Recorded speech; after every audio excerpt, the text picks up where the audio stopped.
So ito naman yung unang steps namin sa mga kisame guys, no. Ayan, may gap yung dugtungan guys. Tapos ayan, papasukan natin na ano yan, all purpose binary epoxy. So all purpose yung gamit namin guys kasi yan lang yung available sa hardware na pinagkukunan namin ng materials.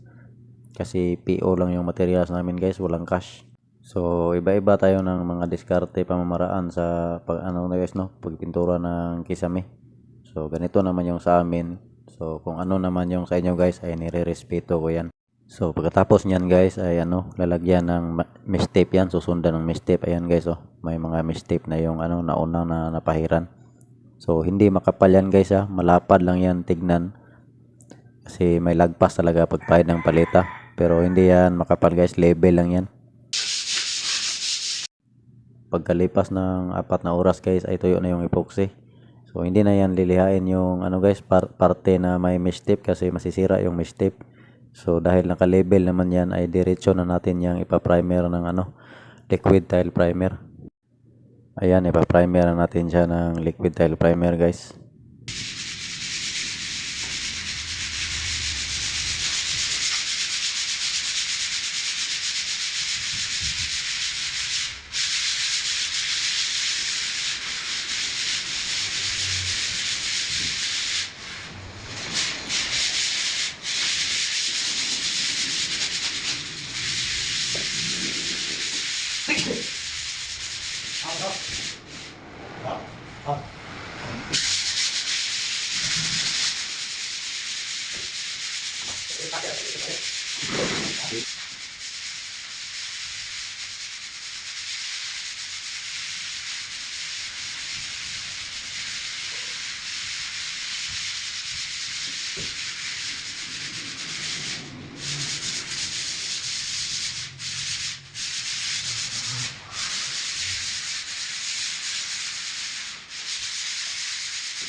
So dito guys ay magtimpla tayo dito ng concrete putty na hahaluan natin ng stick wheel guys. Yung 3 litrong concrete putty ay ayan, 1 litrong stick wheel yung nilagay ko guys. So yan yung imamasilya natin doon sa ano guys, yung epoxy na naka-primer na ng liquid tile primer.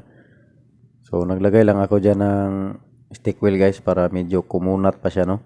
So pwede rin hindi kayo maglagay. Pwede rin yan yung ano guys, yung gypsum putty o kaya ano, yung wall putty o kaya yung masonry putty. Yung ipang finishing natin doon sa naka-primer na ng epoxy, yun yung ipang papatag natin.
So fast forward na tayo guys. Dito ay paprimera na natin ng liquid tile primer yung ano guys, yung minasilya natin na concrete pati na may halong stick wheel. So pagkatapos pala nung stick wheel guys at saka yung concrete pati ay binuo ko yan ng skim coat, kaya yan ang pinay-primer ko guys ay solvent base. Pero kung halimbawa guys ay hindi nyo nabubuhin yung kisame ng masilya ng skim coat, ay pwede na yan siya guys, yung flat latex lang yung i-primer nyo kung concrete pati lang yung minasilyan nyo, at saka yung ano masonry o kaya yung wall pati, pwede na yung flat latex yung i-primer guys. Pero kasi yan guys, pinuo ko yan ng skim coat kasi yan yung cement board na alon-alon, pangit kasi yan yung cement board na yan, kaya binuo ko siya ng skim coat. At dahil binuo ko siya ng skim coat ay ayan, pinaprimeran ko muna siya ng liquid tile primer bago ako mag flat latex.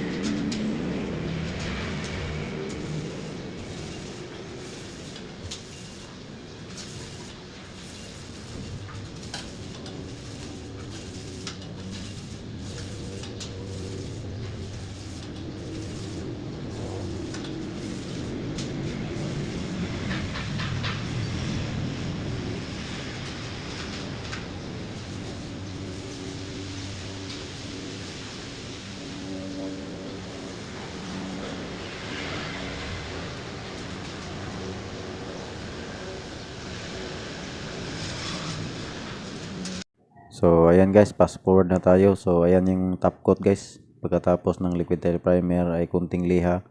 Tapos ayan guys, flat latex na yung top coat natin. So kung halimbawa naman guys ay gloss or kaya semi-gloss top coat yung gagamitin nyo, ay ganyan, padaanan pa rin yan siya ng flat latex guys para pantay muna yung puti bago kayo mag-apply ng mga gloss or semi-gloss. Kasi para mas mabilis mag-fill up guys, kasi kung ditso kayo semi-gloss ay medyo matagal mag-fill up.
So yan yung steps namin guys sa pagpintura ng kisame. So ganun lang, sana may idea kayo nakuha sa ating video ngayon. Maraming salamat sa panonood.